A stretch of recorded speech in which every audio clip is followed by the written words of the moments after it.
Hello, Kathy Beatty here with Divorce Support Anonymous, coming to you on a Sunday afternoon. Sometimes those unstructured moments of the week are really the times when we feel the most lonely. So I want to address this today, particularly because I had someone who contacted me and was very lonely and having a roller coaster of emotions. I hear what you're saying. Unfortunately, it comes with this territory that we are going to have those emotions where we're going up and we think, I'm going to make it, I'm going to be okay. And then all of a sudden we drop drastically in despair because we don't know if we're going to be okay and we don't know if we're going to make it. I want to normalize that by letting you know that this is part of the trauma of divorce. It's going to hit you. It's going to hit you at different times. I want to give a couple of points today. Some you may have heard me speak before, but I think it's worth repeating. First of all, we are missing the routine. So our brain is used to certain actions, certain way of life, certain expectations are there. You walk in the door, a person's going to be there to greet you. You have a concern, you're worried about something, you have someone there to bounce it off. Even if it was not healthy, you still had that person there. So if we understand in our brain, okay, I'm really missing the routine, maybe even more so than the person, it might help me to say, maybe I need a new routine. Maybe I need to make my Sunday afternoons or whatever day it is that you're listening to this, that empty time, that unstructured time, maybe I need to structure it. Maybe I need to intentionally do something on Sunday afternoons instead of just kind of floundering. And it's easy to flounder right now because we are trying, our brain is trying to come to to grips with what's happening to us. So understand, look at, I'm missing the routine of this relationship. Now, you may very well be missing the person. I'm not minimizing that at all. But if we look at it from that different perspective, we say, okay, I'm missing the routine. I need to start a new routine. And that requires intention and proaction instead of, again, being that reflex to our life. This is a time that after we get through the initial grieving, and grieving is very important, then we need to start taking charge in our life.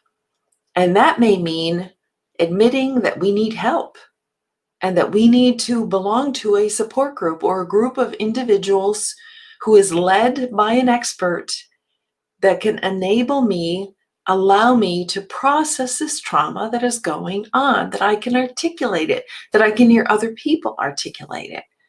That is so incredibly valuable.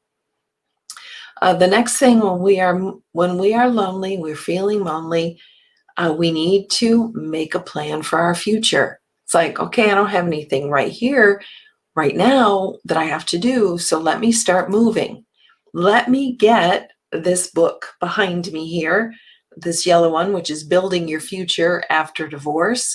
Let me get that very inexpensive workbook that goes through 8 weeks, where we look specifically at different aspects of our life that are very important: our finances, our clutter, our network of friends, the people who we allow access into our mind and heart, dealing with our children, all those issues that are new for us to maneuver. So when we're moving, we're making a plan for the future. And it doesn't even have to come true. You don't have to be perfect here. But to start the action of looking forward instead of looking back, or in the current situation of loneliness, there's something very empowering about that. Even if you don't get my book, then get a piece of paper, a journal, and sit down and ask yourselves the question, which is part of what we do in that workbook and in that part that workshop, is we ask ourselves the question, what do I want? What do I really want? That's a profound question for us to ask. And this is totally separate from the next relationship. I don't want you to go there because you're not healthy. You can go there later when you do your inner work and you get healthy. But right now, you need to really ask yourself, what do I want? And this is the time to do it. That time when we're feeling lonely, that we can get that journal, we can get my book here, and we can start writing. What do I really want with my life? And in the book, we work toward a new life declaration, which is like a mantra that you use for the rest of your life. Very cool process. But anyway, we need to use this time where we're kind of floundering and we're feeling lonely, and those emotions are overwhelming us, and we are feeling those roller coaster of emotions, that we take charge and say, you know what? I'm not going to sit here and be lonely. I'm going to do something intentional with my life. I'm going to start making a plan. And all of a sudden, we have shifted our attention off of our loneliness onto something that can be productive. Really, really important. And then when we're lonely, get physically active. If it's a walk, take a walk. If it's a workout, take a workout. Do something that helps your body get more oxygen, that helps it to release the good hormones, so that we can feel more empowered and control over our life. I know loneliness is a battle right now. I totally get it. I remember my lonely days.